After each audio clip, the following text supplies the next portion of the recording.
Welcome back to The World This Week with me, Phil Rees. The Pakistan government has begun talks today with a Muslim cleric who is camped outside the gates of Parliament with thousands of supporters. The cleric, Mohammed Tahir-ul-Qadri, has electrified crowds in Pakistan and has demanded that the government resign because it's too corrupt and incompetent.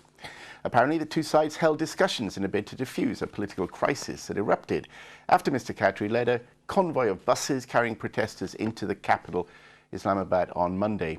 Well, it comes amid a sense of looming crisis in Pakistan. The country's senior court on Tuesday suddenly ordered the arrest of the Prime Minister. Violence is surging in several parts of the nation, with militants stepping up lethal attacks against both government forces and religious minorities. And to top it off, relations with India have plummeted after border skirmishes left soldiers on both sides dead. Well, Emily Churchill now reports on the charismatic preacher whose followers say is bringing the Arab Spring to Pakistan. It's been a bitterly cold night, but they're still here. Camped outside the Pakistani parliament, these protesters are responding to the call of the Sufi cleric Tahir-ul-Qadri, who's demanding anti-corruption reforms. Tens of thousands joined what the scholar wishfully called a million-man march to Islamabad on Monday, and Sheikh Qadri says he will stay here with them until his demands are met. We are raising our voice in a peaceful, democratic way. In front there is just a building. Its name is Parliament. And in building there is no Parliament in Pakistan. There is a group of looters, group of thieves, group of dacoits, group of camp leaders of Pakistan. On Tuesday, as protesters continued to voice their frustration at Pakistan's leadership, the Supreme Court ordered the arrest of the Prime Minister, Raja Pervez Ashraf.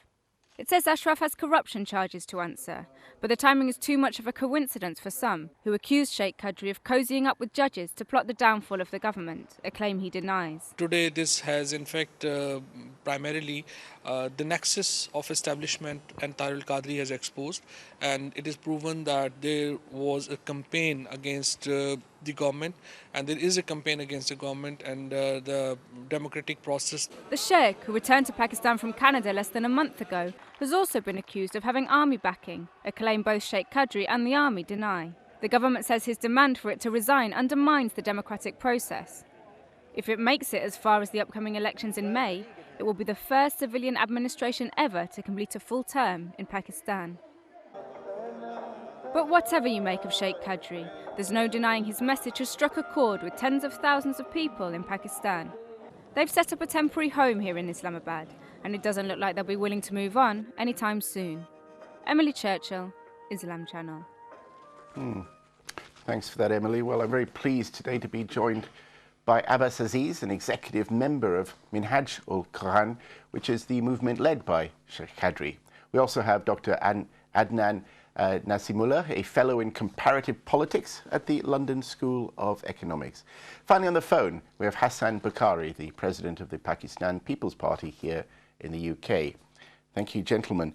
We heard both in the introduction about talks going on and the situation outside the Pakistan Parliament. What's absolutely the latest now? My information is at present that there has been negotiations have taken place. There's been a declaration that both parties have come to an agreement about that has gone off to the Parliament to be signed by the Prime Minister and should be on its way back.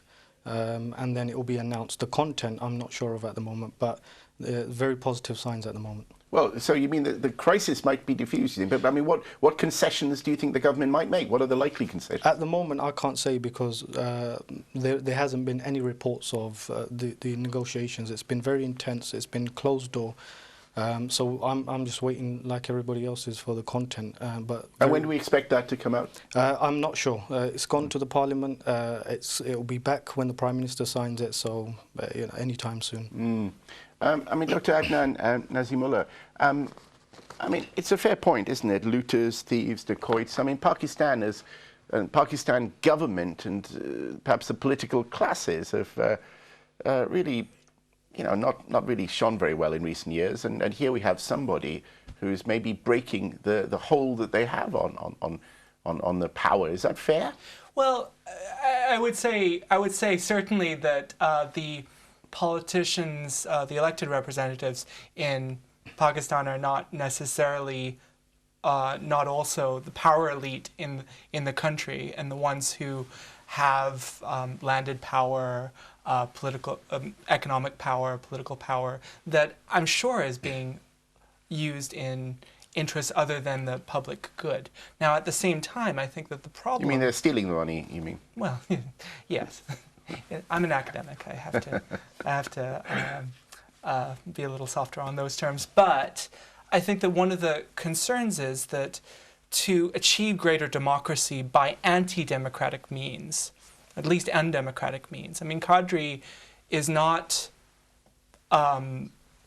running for elections right now, is not sort of forming his party and going to the populace and say, vote for me, vote for change, but rather is leading tens of thousands of people to call for the dissolution of a parliament that was voted for by 60% of the 35 million people who voted in the 2008 elections. Well, I mean, let's put that quickly back then. I mean, he could have taken a democratic route. He could have stood to be president. I mean... I don't agree with that assessment because he has taken a democratic way. Peaceful protest is a democratic means of airing your opinion. The problem in Pakistan is that the democratic institutions aren't listening to the very people that have elected them. And therefore, by what means do you make your message heard? It's an untenable position in Pakistan where parliamentarians, and I'll give you an example. In 2011, in September, a bill was presented in Parliament for economic reforms that was on a single point agenda, and that was to cap electoral spending in terms of campaigning for Parliament. Now, the bill has been in Parliament for the best part of just under a year and a half, and it hasn't even been reviewed yet. So you have to look at it in the context of a parliament that is not actually serious about really reforming itself, or it actually undermines the democratic principles that it stands to protect. So the people have come out, unfortunately, or fortunately, to protest for things that... Let's put that to Hassan Bukhari. I mean, you're from the People's Party, from the government party. I mean, you've heard those and accusations of corruption and incompetence. I mean, he has a point, doesn't he? Well, let me just sort of, the couple of points discussed by the other two colleagues. Let me just put a bigger picture in front of you. I think that I'm actually very pleased about democracy in Pakistan today, just now. I think what you have to see is that the bigger picture is that Pakistan has seen continuation and big intervals of army dictatorship and army intervention, and they derailed the democratic system. And politicians really never had enough time to kind of, they were just trying to do something and another intervention came.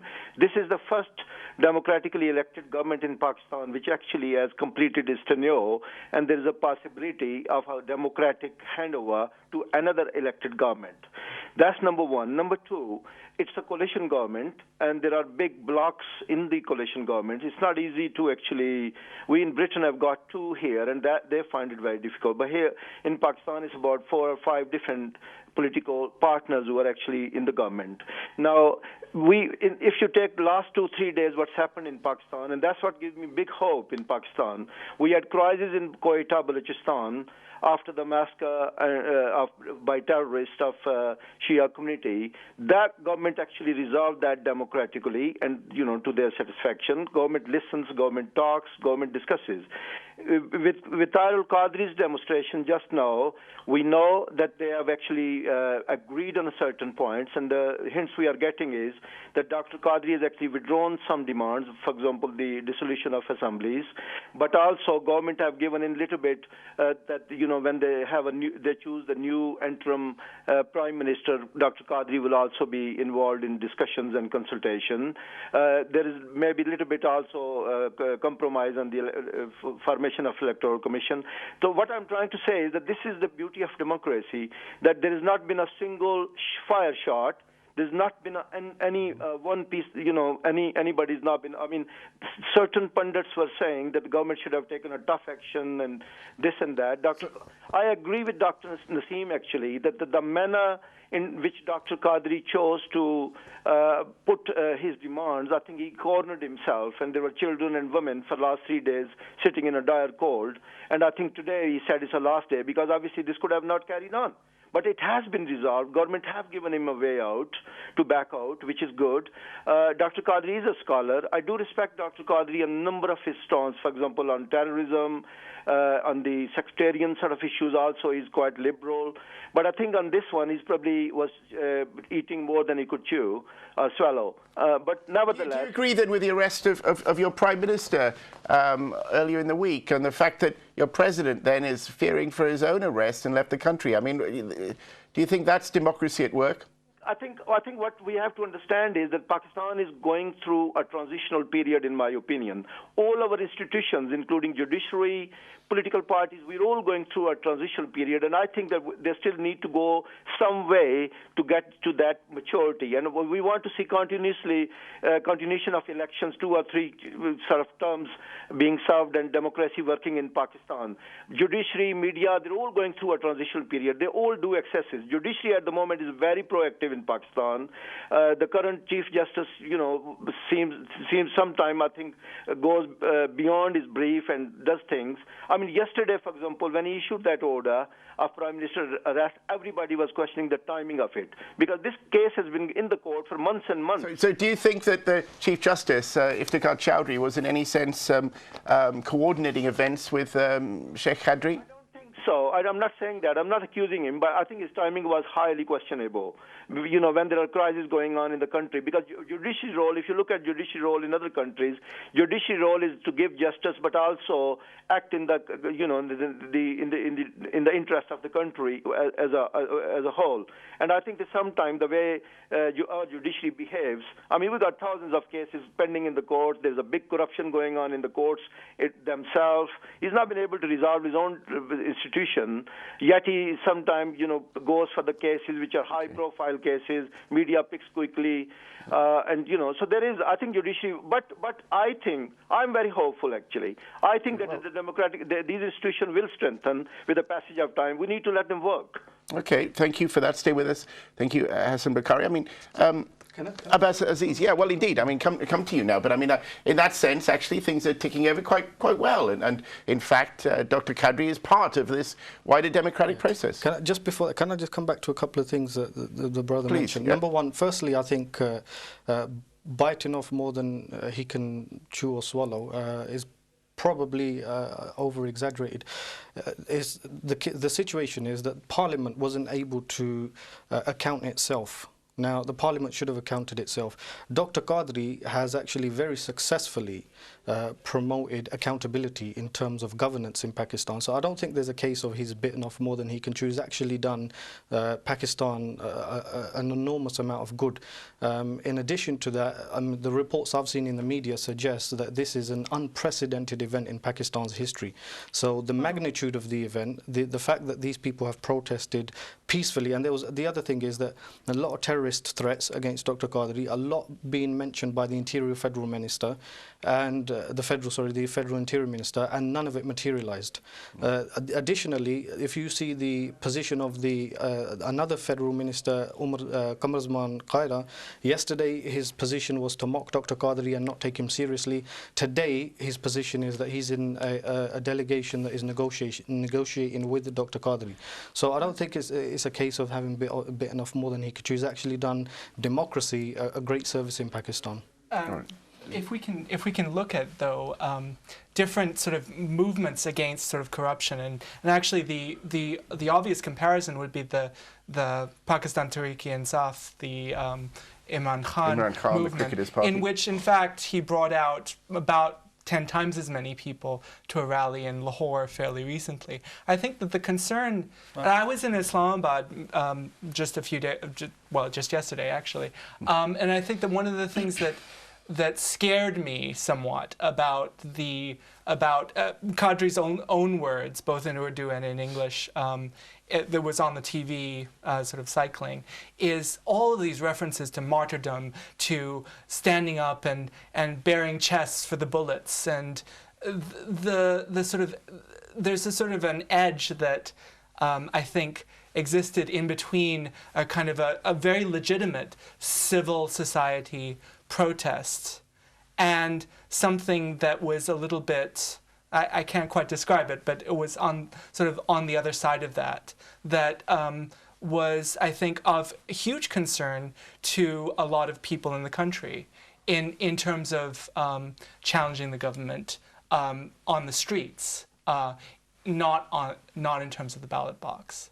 Do you think that Dr. Qadri, I mean, there have been a lot of rumours, of course, and I mean, without any doubt, he's tapped into a very vibrant strand of opinion, hasn't he? He's articulated something in Pakistan, but there have been a lot of rumours about links to foreign governments, this and that. I mean, is this just the usual kind of rumours that Pakistan is famous for? I think that I mean, Pakistan is a quintessentially low-trust society, and I think that because we get very little information, that there's a lot of rumors, conspiracy theories all around. One of the things that I actually am struck by is the comparison between Dr. Qadri and a figure called Anna Hazare in India, a person who is leading a civil society movement very much like Qadri's for something called the Jana Lokpal, which would be a sort of a civil society committee that would exist above Parliament. And I think it taps into especially middle-class frustrations about the sort of lack of opportunity and the sort of feeling that the democratic process is ultimately a process of corruption and of patronage. Because a functioning middle class hasn't really been allowed to emerge in Pakistan, has it, in that sense? Well, I think that they are emerging. I think that part of the problem with democracy, obviously, is that democracy is all about numbers, and Pakistan, just like India, is mostly a rural country in which rural concerns are going to sort of outweigh at different levels. But remember, the Pakistan Muslim League Nawaz, which in some senses is sort of representing slightly more middle class, sort of urban Punjabi, or at least northern Punjabi constituency, is the government in Punjab. I think that the problem is that the politics of Pakistan are relatively regional, and Qadri is tapping into the frustrations of people who would want a more sort of slightly more authoritarian seeming, centralizing institutions being in charge, including the superior judiciary and the military. And I think that politics in Pakistan are just going to increasingly be about sort of regional concerns in which those concerns will bubble up. But I suppose it's also concerned the lack of functioning of these institutions and the regional, perhaps centrifugal forces that those sort of regional pressures have created for Pakistan, isn't it? I mean, we've been listening to that Hassan Bukhari. I mean, I just want to clear up this issue of Dr. Qadri and supposed links and the rumours. I mean, even you from the People's Party would accept that there's no real basis to those? Well, look, I mean, for one, I know people have been in the media and from a number of angles have been making lots of accusations. Some said that it was Pakistan's own agencies behind him. Others said that there's a American or British or even Canadian kind of backing to Dr. Qadri. I think it's probably I think I agree with Dr. Naseem again, that because in our society there's a lot of suspicion and there is a quite instability, of course, goes on and rumors mill keeps on running. I'm not going to accuse Dr. Qadri of anything, but it's just the manner he came. That Dr. Qadri was out, you see, Dr. Qadri actually contested election from 3 seats in 2002 under the Musharraf government. He supported General Musharraf's referendum. He then got elected from 1 seat, and then he resigned, and he said that he's very unhappy and frustrated with the whole system, and he left the country. He was in Canada. He then took up Canadian citizenship. He was out of the country. Then all of a sudden he decided to return to Pakistan, and then there was this rally in Lahore, and then soon after he obviously started calling for this rally. Now that did raise a number of eyebrows. People said that where is all this money? And remember, hundreds of thousands of pounds been spent on this. Where is that coming from? Some said that maybe he's got links outside. I just hope that none of that was true. I just hope that Dr. Qadri was actually acting from his own sort of instincts. I'm not. But I mean, he did. I mean, my colleague from Minhaj-ul-Quran was at least saying about other people. Dr. Qadri arrived in Islamabad, leading his procession, and first announcement he made, he said, the government is finished. It's all gone. They all dissolved now. And the revolution has started. Now revolution has come. He actually made sloganeering like that, which is completely untrue. I mean, if you would look at this agreement which is signed now, what revolution has come? What big changes have taken place? So, we have to look at, I mean, there are issues in Pakistan.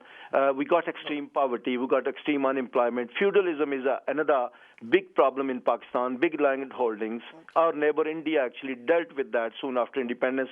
We have not in an effective manner been able to deal with that. Would agree with that, Hassan. Bukhari, I just want to put the points you made earlier to, Abbas. I mean, would you accept he was leading a revolution trying to create chaos? I mean, I think the important thing from what I've seen in terms of the analysis over the past 2 weeks is that I think the terms of reference need to be clear.